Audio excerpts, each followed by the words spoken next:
Hello, my name's Wyatt, and today I'm going to be walking you through evaluating different mortgages and then how to build equity on that house that you just bought, and then finally how much you could afford. So, firstly, we're going to start off with our good faith investment, which stands for GFE. Now, a good faith investment usually includes a loan type, which could be conventional, like a reverse mortgage by the government, kind of just varies, but typically it's conventional loans. Also, the loan amount, which is the amount that you'll be buying the house for plus interest, and then interest rate, which depends on the market, and then finally the monthly principal and interest payments monthly, to see what your monthly payment would come out as, because you could maybe be able to afford the house but not the monthly payment. And then lastly, closing costs, which could be real estate agent, just depends.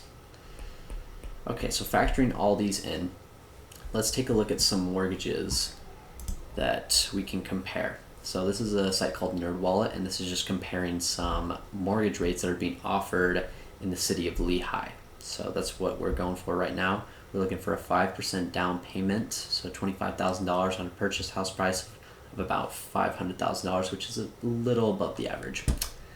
So we can look right here. We see we have pretty high APRs, pretty high interest rates, but those are just the times right now. On the right, we can see our total monthly payment right here. So we're looking at around $3,000 for a monthly payment.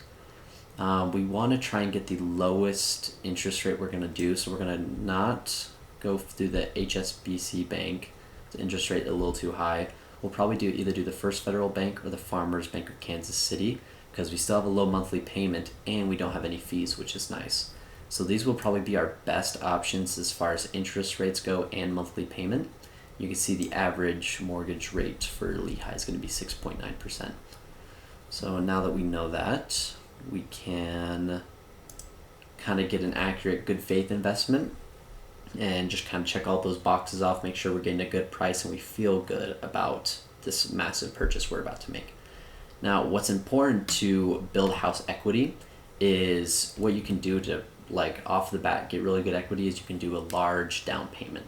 By making a large down payment, you already have a lot of equity, and that'll help kind of just build your overall wealth. They'll help lenders buy to you. You'll have equity in the house. And then another thing you could do is paying down the mortgage loan by making extra payments on the principal. That'll also help bring your equity up, as also like we just saw with the interest rates, how they're going up, the housing market's going up. If you have a house already there and the market's going up, you are also increasing your equity in that house. And even if you didn't buy it for the same amount and it's worth more, the banks will let you borrow up to that amount that your house is worth, which is super nice.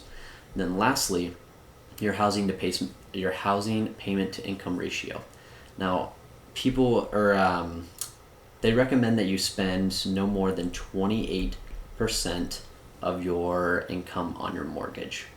Now, this is a good kind of rule of thumb, because if you're spending any more of that, you're not going to get enough for your savings, you're not going to have enough for expenses, your budget.